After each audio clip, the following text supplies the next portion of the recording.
I mean, just do you. The word we adjust. That's what I do tell people. The word we adjust, and don't box yourself all in the name of this is how it's been done in the industry. This is how it's been done generally, because you don't know what might actually work for you. So just do you. The word we adjust. Psychwords. Outcast Pod. Most people spend their entire lives trying to fit into a system that they did not create. They're trying to fit into a pattern that does not work for them. We are taught to look at the center, the bright spots, the things that does not make sense. But the reality is, the center is what? Crowded. And frankly, it is boring. I am Olamide Moses Medise, and this is Psychwords, the Outcast Pod. So, welcome to Psychwords, the Outcast Pod. It feels good to be here. Please introduce yourself to the audience. I am Olamide Wole-Taiwo, often known as Lami Art. I'm an abstract artist. I do varieties of arts. I'm not specifically into just one particular box, into one context. So let me say I do varieties of arts, realism, a lot. The only thing I don't do is sculpture. So that's just it. So welcome to Psychwords, the Outcast Pod. So for the audience, this podcast is an educational podcast. Yeah. And we try to talk about the abnormal. We talk about the people that choose to be different from the traditional settings of what what the society has in place for us. For every system, there's always a traditional way of doing things. Yeah. But I think one of the core characteristics of this generation is they chose to be weird. They choose to be abnormal, to be different. So, like she said, she's an artist. More than that, she chooses to take a path that's different from everyone. Growing up, you have been taught to follow a particular way of life, maybe as a female, but she refused to follow that settings. So those are the things that we are going to discuss on this podcast. So let's get uncomfortable. Let's discuss the weird. So I think we should start from the beginning, which I call it the journey. For everybody, there's a beginning, there's an inception where everything started from. So what I'm doing, your part is a refusal to do what the society traditionally expects you to do, to set the stage. I want to share a snapshot of a short background of how all this started for you of being a female artist. So can you share it, how all this started? Well, it all started in Badagry. I was born and brought up in Badagry, and I don't think I can tell my story without, adding Badagry as one of those things that have actually helped me. And it started when I finished my secondary school. It's more like a culture in Badagry that I don't know if it's still being practiced, but back then, when you are done with secondary school, you have to learn a vocational skill. It's more like a culture. It's more like something that is very, very compulsory for everyone. And then when I was done, then I told my mom that I'm ready for this. And then she said, what do I intend to, learn and all? And I had a lot of friends then.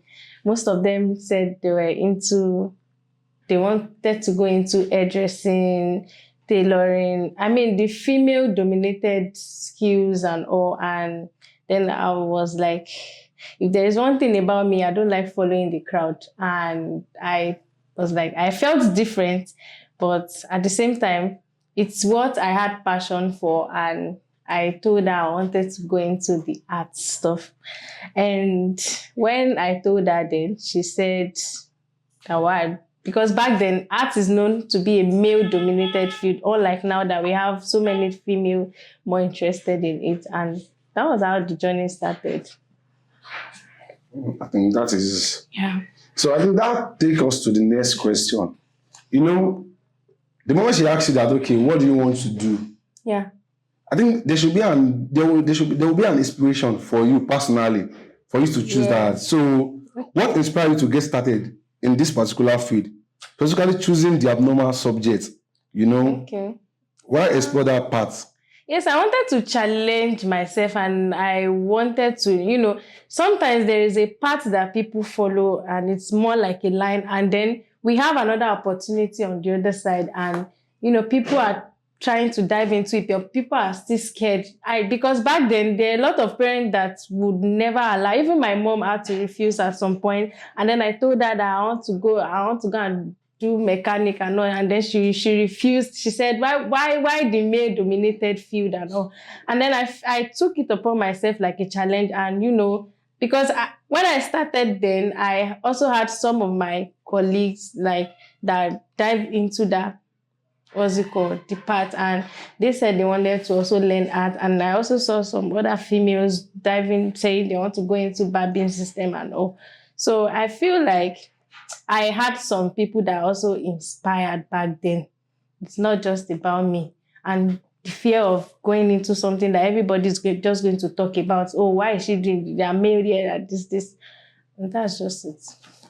I think during that time, there will be a lot of discussion going on in your home everywhere.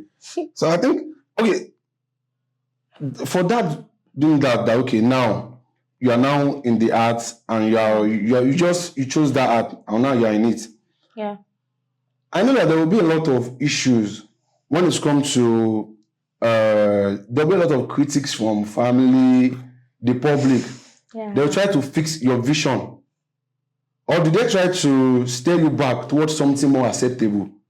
You know, when you started, do someone try to, you know, critics, family, did they try to steer you back into something acceptable by society? Yes. When I started, then I had a colleague back then. He told me to my face, he said, I can't get good at this being a female. I mean, men does it better. Like, this is men's job. And then I took it as a challenge. Like, why trying to, like, you know, seeing it as the norm, and, you know, me not kind of deviating from the norm. And I think it was those sentences. I don't really see it as maybe critique or criticism, something like that. I saw it as something that actually put me on my toes. Yeah. So it was the drive that I needed to prove this person, to also prove to everyone around me that I can do it. And I also had a boss then that mentored me, where, you know, guided me through the right channel and all. So it means during those times, you are not seeing it as maybe critics, you are seeing it as a challenge. Yes. Like, okay, like you need to win. Challenge to become better. And to prove them wrong that, okay, yes, I can actually do this thing better too. I think that is a lot. Yes, yes. Because I think so many people nowadays, instead of accepting critics and working on it towards their goal, they see it as a part. They put themselves down. I think most people now, they put themselves down without seeing it as a challenge and all. I think so. There's something I would love to look at. I think I target the industry. You know, you are filming in a big industry that is dominated by males. Yeah. So I think, okay, let's start with, what are your current thoughts on the art industry today? Does it actually have a room for the abnormal? Well, I'll speak for myself, because I do abstract, and, you know, the industry is kind of filled with so much figurative stuffs, and, you know, the industry has a rule. They have a norm. Like, this is what is expected of an artist, your portfolio and everything. And to me, I'm just like a beautiful glitch in the system. I don't really have to, like, fit in. I'm not really boxing myself in that context. Oh, Yeah, I'm not boxing myself in the so art industry alone because there are other opportunities outside the industry. so it means you are in the industry. You have you pave another way for yourself Yes. in that industry, Yeah. which is fine. Which is fine. So the next question I will ask is, where do you see art going in the next few years? Is there a growing space for outcasts like you? You know, like I said, Gen Z now, we have much of outcasts among them now. So do you think there's a space for them to grow? And where do you see art specifically going in the next few years? I can't say for everyone, but to me, art in Nigeria particularly is just more like still the same narrative.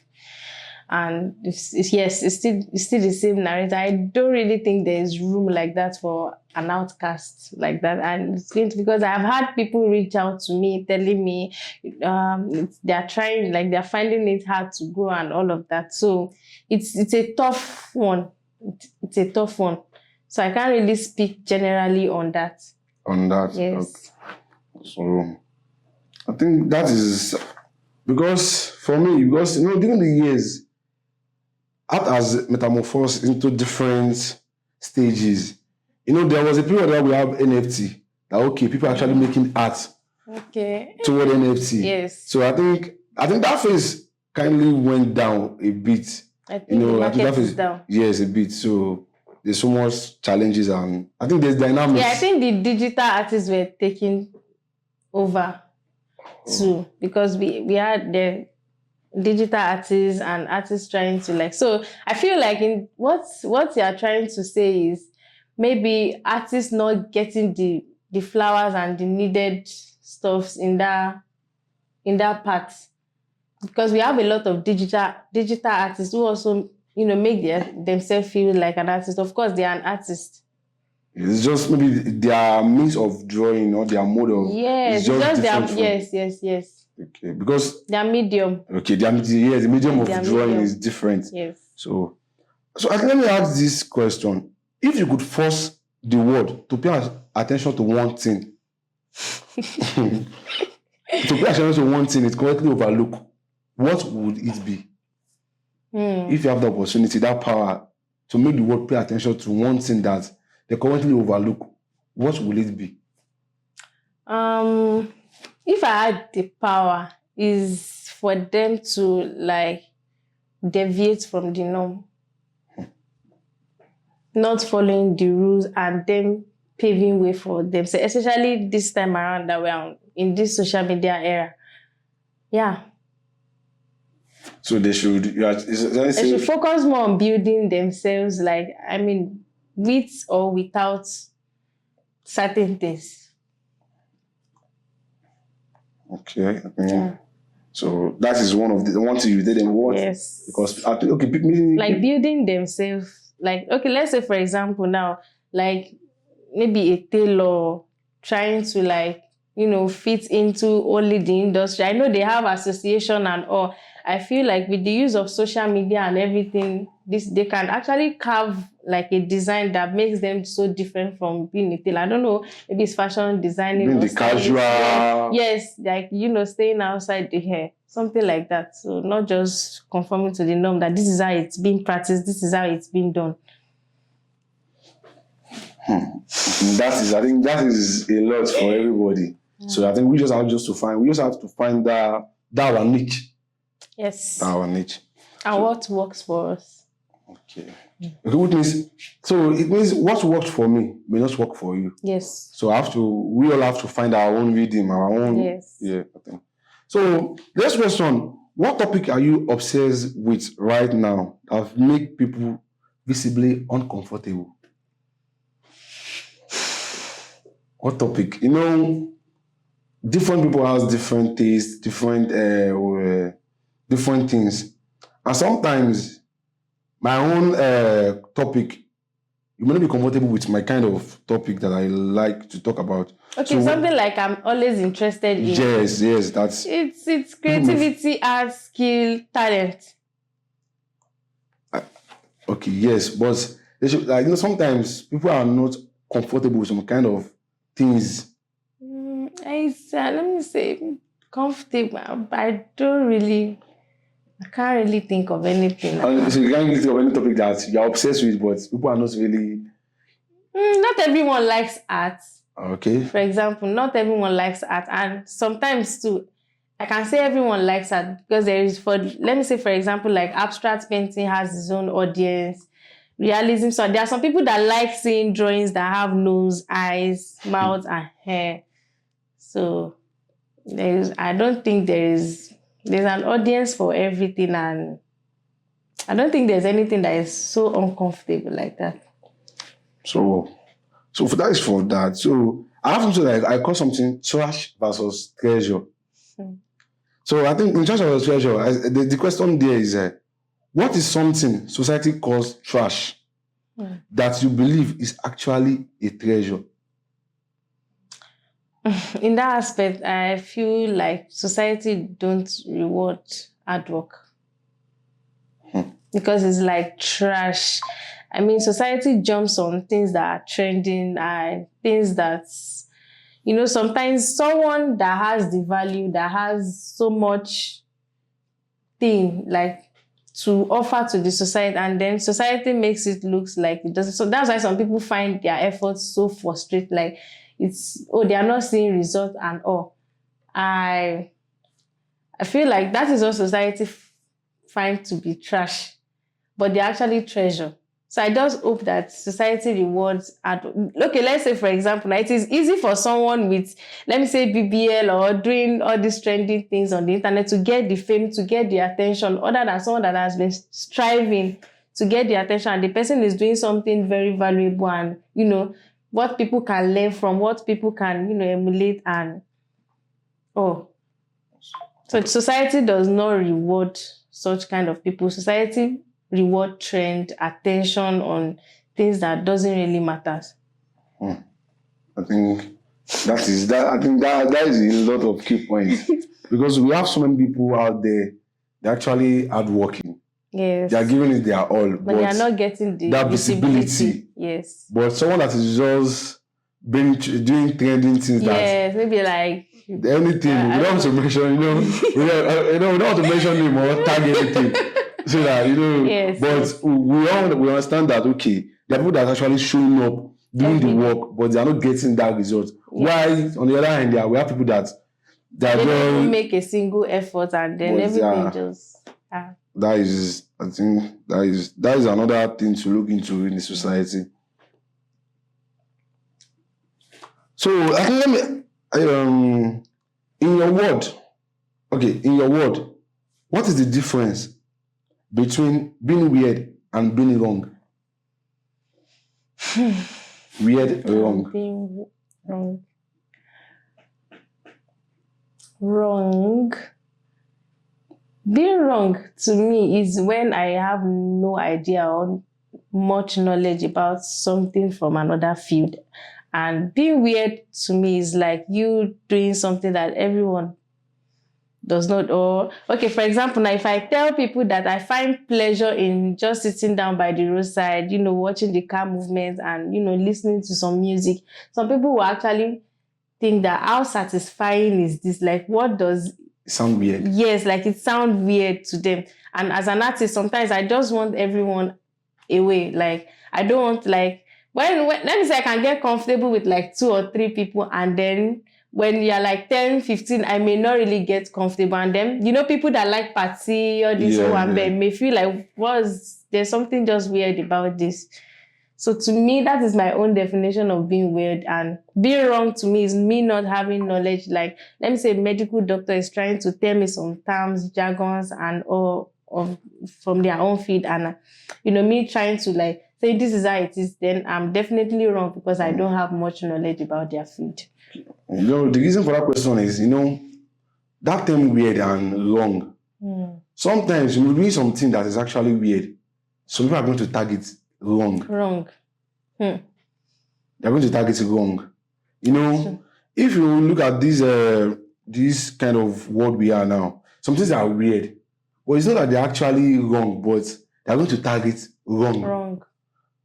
You know, like, why will you be in your room? Just, what are you Yeah, doing? I You are, get you are that a pressing on the laptop.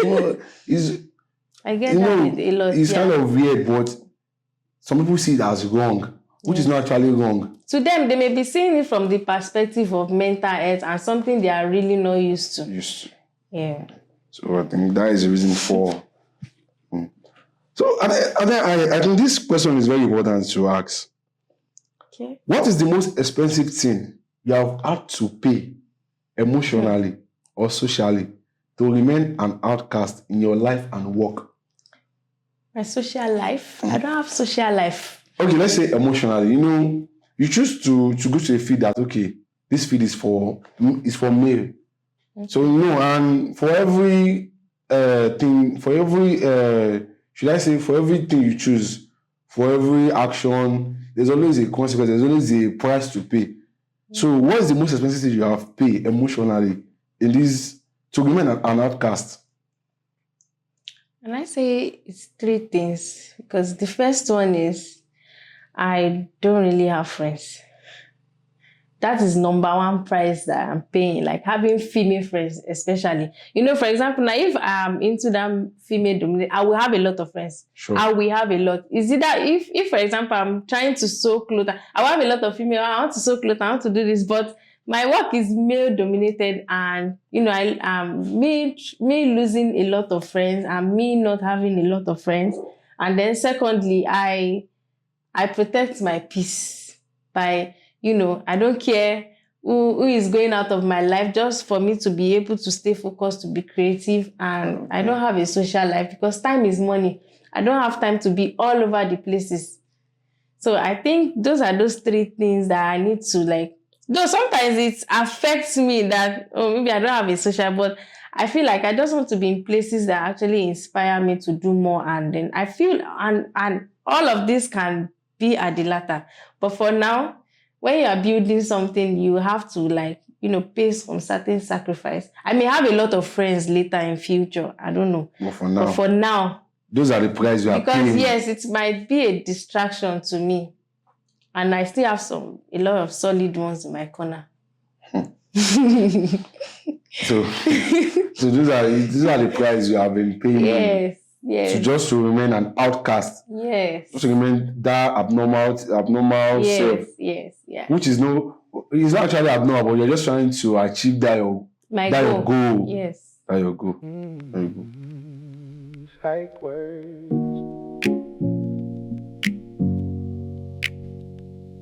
Outcast Pod.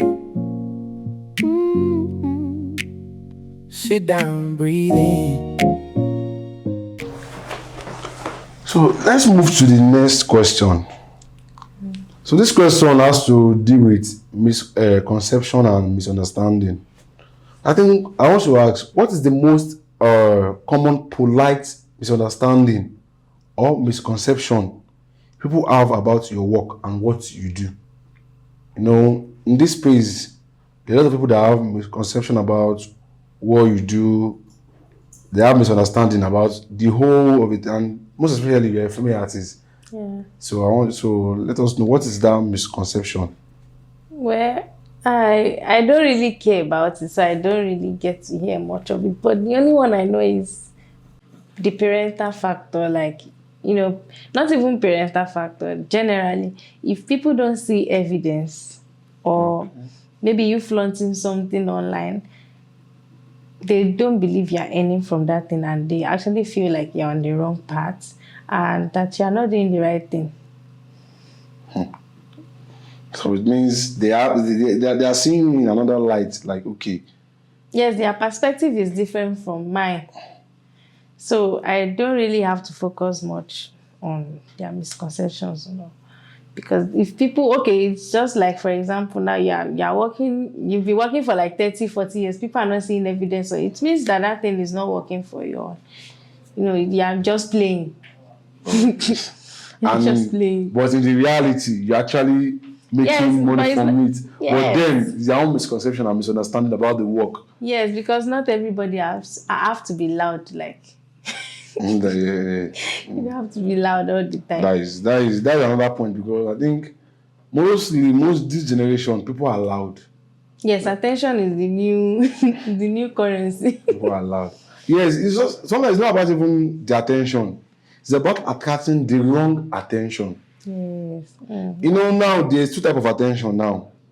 There's the positive one and there's the negative one. Yes. Sometimes people attract the wrong attention to themselves. Yeah, right. Because they believe, okay, attention is the new currency, you know. You have to go on X, you have to make banger tweets, Yes, you have to, yes. but you actually, you know, in the long That's run, true. is you are making the wrong attention. That's true. You're That's making the wrong attention. So I think these are the last questions for this episode. So I was rounding up. So I said, one of the questions, I said, what advice would you give to someone, specifically a woman who is just starting and feel the pressure of those traditional expectations? You know, I mean, just do you. The word we adjust. That's what I do tell people. The word we adjust. And don't box yourself all in the name of this is how it's been done in the industry. This is how it's been done generally. Because you don't know what might actually work for you. So just do you. The word we adjust. If they don't like it, you have for everything that everyone does, for everything that you do, you have an audience for. Even if you make the ugliest art, even if you make the ugliest clothes or do the ugliest work, there is always an audience for it. So nothing special, just do you. so for the audience, they said you guys should unbox yourself. Yes. Don't be boxed. Don't be boxed. You guys should unbox yourself and Yeah. just be yourself and be And you. just be free. Because there's a buyer for every commodity. Yes. So I think Yes, that even is- Ogbono in the market has. So I think I want. Let me ask you this question. I tag it here as the legacy, Okay. which I mean. I said, when everything is over, would you rather be remembered as someone who eventually fits in, or as a beautiful, unexplained glitch in the system? Like I said before, I want to be remembered as the beautiful glitch in the system that didn't conform to certain rules.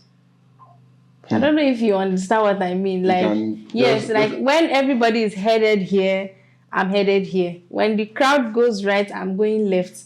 And that would also give a lot of people the courage and the inspiration, you know, to do whatever they want to feel like to do. I mean, whatever path they want to choose. Yeah.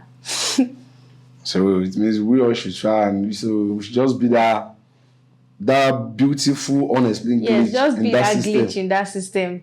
They may not like you at first. Everybody will think you're doing the wrong thing, you're going mad and all. But just do you. They will adjust. So that is what I want to be remembered for. Like, Lami did this, not that. Oh, Lami is known for only pencil portraits. Yeah. So I think lastly, I want us to make this, should I call it social commentary?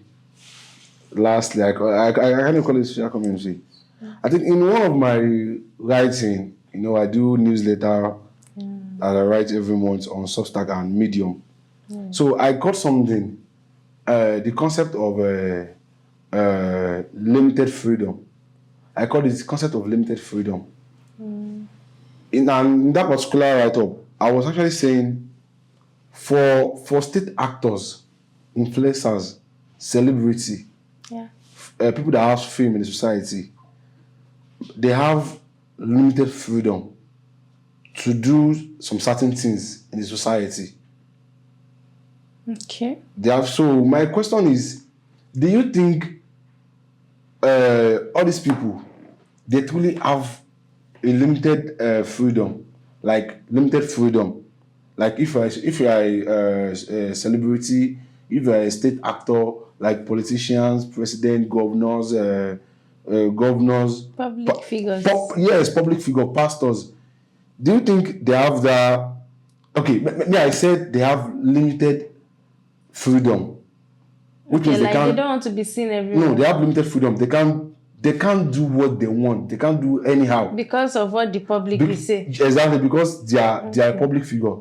do you think I am kind of right? Or should they have their freedom? Or should there be limited freedom for them? The thing is, it's not everything that someone does that everybody will like. Okay, I think let me paint this example for you. Okay. Let me paint this picture. Okay. You know, when we all are giving birth to, at first, we have what we call natural rights. Okay. Which means you have your rights, I have my rights. Right, okay. Everybody has their own rights. Yes. But the moment you are born and you are growing up in the society, that natural right, you give up your natural rights for what we call civil rights, which is you have given your rights away to the government. Now you have to follow the rules and regulations of the government. Now you have to follow the rules and regulations of the government, you know. Okay. You have to follow their rules and regulations. Why for the state actors, like the governor, people's the public figures. The public figures. Yes. They also, we as a citizen, we have given them our own rights. But in return, they have to serve us. Okay, let's say like filmmakers trying to give us the best or Yes, like state actors now. Yes, cinematic. Yes, Okay. like now, all those state actors now. Okay. State actors, what we call as state actors are politicians, governors, president. They are like people we call state actors. Like they are into the affairs of the states. You know, they are into the affairs of the state. Maybe local government chairman. Yes. You know, all these people now. So now they have to serve us back. But most times, most of them, they do anyhow. Okay. Because they believe they have freedom to do anyhow. To do anyhow in the society. You understand the question now? Okay, like is it because of their status? Yes, because of their status. Most of them feel they have freedom to do anyhow. Okay, like maybe there are some special things that they have access to do. Yes, they have like access. That a normal citizen cannot You can't do it. But Okay. my own argument is now, I believe there should be a limited freedom for them. They should not be able to do just anyhow, anything, because we as a citizen, we are watchdog. We are actually looking them. Okay, like role models. Yes, we are looking at our Okay, there should be limited things that they can do to filter. Yes, I feel like you are right. Yes, because sometimes, you know, some people get oppressed. Okay. Let me put it in that way. Like some people get oppressed and then they feel like, but the moment every public figure starts doing it, looks like it's a norm. And then the ones that are looking up to them grow up, when they get to that certain stage, they continue that pattern. So I feel like you are right that they should have limited things, and then, you know, being everybody is equal. I don't know how to put it, but the fact that they are public figures, there are things that shouldn't be found. I just feel like there are things that they shouldn't do. Yes, be found with them, because the public is watching them, like you said, and so it will continue to recycle in the young ones. Because I feel the moment the moment you turn a public figure, the moment you turn celebrity, the moment you turn someone of high power, every attention now is now on you. Yes. So I think this is now, we now watch every of your movements, financial life, social life. Even I think most times, if you give the public power, they don't mind even knowing your social status. Because now, you know, they are now like a watchdog. Yes, and I feel like the power is also in your hands. Okay. Because you choose to show the public what you want them to know. Yes, you show them what you want. Like me now, my WhatsApp status and every of my stuff is mostly art. You can't really say 5 or 6 things particular about me. You just know that I post art, I love art. So that's just it. It's just you featuring what you want the public to know about you, unless you are being caught unaware in the public. But I feel even aware or unaware, you should be well behaved. Yes. I think you should be well behaved. Yeah. So I think I just want you to make that. I call it social commentary, because it's actually like it has to do with every part of the society, from politics to the social angle, every angle. You know, for every sector we have celeb, or we have public figure for every sector. Yes. In the politics, you know, in politics, you know, we have the governor, we have people. Yes. Even the religious leaders, like the pastors, everyone, you can't just do anyhow and call it freedom. Like pastor, yes. Yeah, you can't just do anyhow and say, okay. True. I don't want to say much, but in recent time we have a lot of people just come and say, I have freedom, I can do this because I'm a pastor. No. They said with great power comes with what? Great responsibility. So we believe, okay, you should have responsibility to filter things. Yeah, because people are actually looking up to you. So I think that is the end of this episode for this podcast. And I want to say thank you very much for coming up to Psychwords, the Outcast Pod. So we see shout out to everyone, shout out to the team for being part of this beautiful beginning. Yeah, I'll call it beautiful beginning. Just like we're just trying to bring up this thing. Shout out to the Adeoti Joshua Films. So they made this happen, and this space is the most space, and we shout out to them. And I think I have to give shout out to you specifically for coming up. I'm so glad to be here. For coming up to share your view about the abnormal. Because I feel this new system is about the abnormal people. Yeah. The glitch in the system. I think most of our life we have been trained to follow the normal thing. Yeah. Like, okay, go to school, you must be a doctor, you must be a lawyer. Look for a job. I'm not saying that these things are not good, but we should also try to find our own fit, our own path, which is the abnormal. I think I can count almost 5, 6, 7 people that they're abnormal. They are not doing the normal thing. They are not doing the normal thing, and they are doing well now, more than even the people that are doing the normal thing. So this is an invitation to the weird. So this is an invitation to the weird for everybody. So this is Psychwords, the Outcast Post. And I my humble self, almost today Moses, but they say, I'll have to say this before I go. Saint Cupid. Let me say the lover of beautiful girls, especially the one with 8 figures. So see you again on the next episode. Psychwords, the Outcast Post. Thank you so much. This is crazy, bro. Outcast Pod. Sit down, breathe in. We gon' talk what they dodge. Psychwords, the Outcast Pod.